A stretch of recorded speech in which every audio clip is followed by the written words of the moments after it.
તો hello guys, મારું નામ છે વાઘેલા ધાર્મિક અને હું BPTI કોલેજમાં અભ્યાસ કરું છું 6th સેમ મિકેનિકલમાં. અને આ અમારો જે પ્રોજેક્ટ છે એ 3D પ્રિન્ટર પ્રોજેક્ટ છે. અને આ પ્રોજેક્ટ અમે ડિપ્લોમાના ફાઇનલ યર એટલે કે 5મા અને 6ઠ્ઠા સેમ દરમિયાન બનાવેલો છે.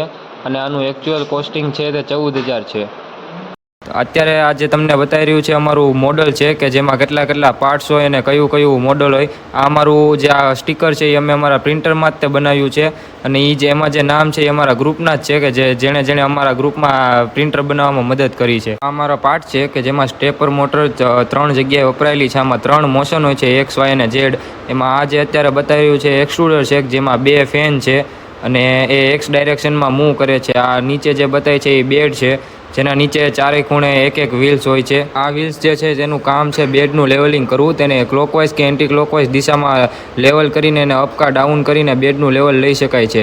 જે પીળા કલરનું બેડની નીચે બતાવે છે તે થર્મિસ્ટર છે જેનું કામ બેડને હીટિંગ કરવાનું હોય છે. એની નીચે જે બતાવે છે તે અમારું મધરબોર્ડ છે કે જેની અંદર આર્ડુઇનોની સિસ્ટમ હોય છે અને મધરબોર્ડ હોય છે. નીચે જે બતાવે છે સિમ કાર્ડ ઇન્સર્ટ હોય છે. અને આ જે દેખાય છે તે જે પાવર સપ્લાય છે કે જેનું 240 વોલ્ટનું આઉટપુટ છે અને તે આખા 3D પ્રિન્ટરને પાવર સપ્લાય કરવાનું કામ કરે છે. એમાં એક ફેન આપેલો હોય છે કે જે હીટિંગ ઇફેક્ટને બહાર કાઢે છે. અને આ જે છે એ PLA ફિલામેન્ટ છે જે વ્હાઇટ કલરનો અમે યુઝમાં લીધો છે. આ દરેક કલરમાં આપણને મળી રહે છે.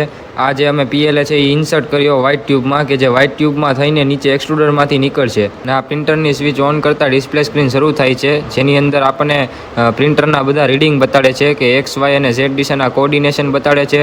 નોઝલનું કેટલું ટેમ્પરેચર અત્યારે છે એ બતાડે છે. બેડનું કેટલું ટેમ્પરેચર છે તે બતાડે છે. પછી આપણું કેટલા ટકા આપણું વર્ક અત્યારે બન્યું છે તે બતાડે છે. અને પ્રોડક્ટ બનતા કેટલો સમય લાગે છે તે પણ બતાડે છે. ડિસ્પ્લે સ્ક્રીનનું કામ કંટ્રોલ જેવું જ હોય છે. તેમાંથી પ્રિન્ટરની દરેક વસ્તુ કંટ્રોલ કરી શકીએ છીએ. અત્યારે આપણે અહીંયા ઓટો હોમ લીધું. ઓટો હોમ લેવાથી એક્સટ્રુડર અને બેડની જે બધી એ મોશન હોય છે X, Y ને Z ડાયરેક્શન તે બધા કોર્ડિનેટ 0, 0, 0 થઈ જાય છે અને ઓટો હોમ લેવાઈ જાય છે. ઓટો હોમ લેવાયા બાદ એક્સટ્રુડર કંઈક આ રીતે બેડની સાઈડમાં આવી રીતના લેયર પાડે છે જેનાથી ખબર પડે છે કે પ્રોપર લેયર પડે છે કે નહીં. ત્યારબાદ તે બેડ ઉપર જે આપણે ઓબ્જેક્ટ સિલેક્ટ કર્યો હોય તેને બનાવવાનું શરૂ કરે છે. સૌ પ્રથમ લાલ કલરના મટીરિયલમાંથી બનાવેલો હોવાથી અત્યારે શરૂઆતમાં થોડોક લાલ મટીરિયલ નીકળે છે, ત્યારબાદ વ્હાઇટ મટીરિયલ નીકળશે. આ રીતે કંઈક નોઝલમાંથી મટીરિયલ નીકળતું હોય છે. નોઝલનો જે ડાયામીટર હોય છે તે 0.4 mm હોય છે. અલગ નોઝલના ડાયામીટર અલગ હોય છે. તે આપણને 0.5 mm, 6 mm અને 8 mm સુધી પણ મળી રહે છે. આ અમારો ઓબ્જેક્ટ છે જેને બનતા 1 કલાક ને 15 મિનિટ થઈ હતી. તેને અમે ટાઈમ લેપ્સમાં તમને બતાડ્યો છે.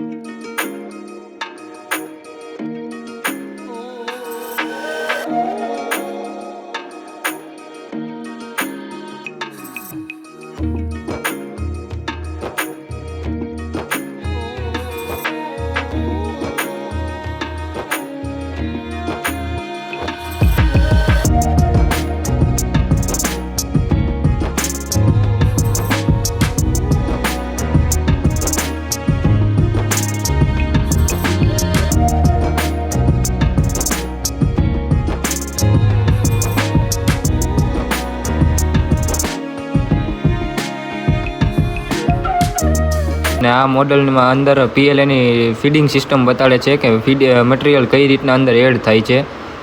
અને આ અમારો ફિલામેન્ટનો આખો રોલ છે કે જેમાં એક બાજુ એનો વેઇટ બતાડે છે અને એક બાજુ કેટલા મીટર વધ્યું છે તે બતાડે છે. આ અમારા બેડના નીચેનો ભાગ છે જે અલગ પાર્ટ છે. જ્યાં વ્હીલ્સ છે, બેરિંગ છે, બેલ્ટ છે, સ્ટેપર મોટર છે, થર્મિસ્ટર છે નીચે. આ જે છે ટાઈમિંગ બેલ્ટ છે જે X કે Y દિશામાં બેડ અથવા તો એક્સટ્રુડરને મોશનમાં લાવવા માટે યુઝમાં થાય છે. અને આ જે બેરિંગ છે તેને બેડ ઉપરથી ઉખાડીએ છીએ. આ તેનો વિડીયો એક છે કે કઈ રીતના અમે તેને ઉખાડીએ છીએ અને પોસ્ટ પ્રોસેસિંગ કરીએ છીએ. આ બનેલો પ્રોડક્ટ છે.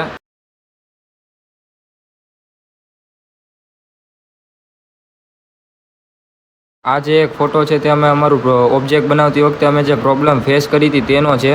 આમાં તમને બતાવે છે કે મટીરિયલથી જે વ્હાઇટ ટ્યુબ છે તે અલગ થઈ ગઈ છે. આવું ત્યારે થાય છે જ્યારે નોઝલ અને બેડ વચ્ચે જગ્યા ઓછી હોય, PLAનો વધારે ફોર્સ મળતો જાય પણ નીચેથી નોઝલમાંથી મટીરિયલ નીકળતું ન હોય ત્યારે જે આ વ્હાઇટ ટ્યુબ છે તેને તે ફેંકવી દે છે. આ અમારો ફાઇનલ પ્રોડક્ટ છે જેને અમે એક્સપેરિમેન્ટ દરમિયાન એનો વજન કર્યો હતો. એનો વજન છે એ સોફ્ટવેરમાં અમને 11 ગ્રામ કીધો તો અમને 1.4 ગ્રામની એરર મળી છે. આ એનર્જી મીટર છે જેને અમે અમારા પ્રોજેક્ટના મોડલ સાથે જોડીને પછી ત્યારબાદ આમાં અમે અમારા રીડિંગ જોયા હતા કે અમારું મોડલ છે એ 1 કલાકમાં કેટલો પાવર કન્ઝપ્ટ કરે છે અને 1 કલાકમાં અમારું મોડલ જે છે 0.125 કિલોવોટ કન્ઝપ્શન કરે છે. આ અમે અમારા ઓબ્જેક્ટને વર્નિયર કેલિપરમાં રીડિંગ લીધા હતા કે એની હાઇટ, લેન્થ અને વિડ્થ છે એ અમને જે સોફ્ટવેરમાં જેટલી બતાડી હતી તેટલી જ છે કે નહીં, કે એમાં કાંઈ એરર આવે છે. આ અમારો ગ્રુપ ફોટો છે જેમાં અમે અમારા ગ્રુપ મેમ્બર અને અમારા ગાઈડ અને રિસ્પેક્ટેડ સર છે.